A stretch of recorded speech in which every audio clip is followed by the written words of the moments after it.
Fishing trivia, sabi nila, ang best time para mangisda ay early morning. Pero kung malas ka talaga, kahit hating gabi, wala kang mahuhuli.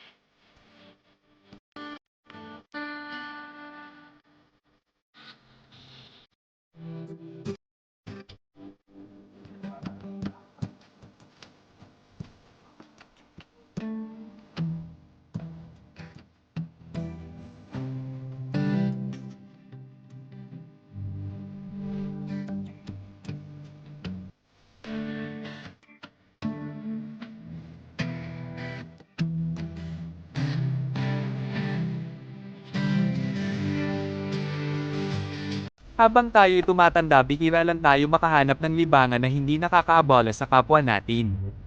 Siguro, para sa iba ang pag-fishing ay boring. Pero hindi nila alam na ang pagiging angler ay nakaka-relax sa isipan, nakakawala stress lalo na pag galing ka sa trabaho, at yung higit sa lahat, may ulam pa pag biniyayaan ng dagat.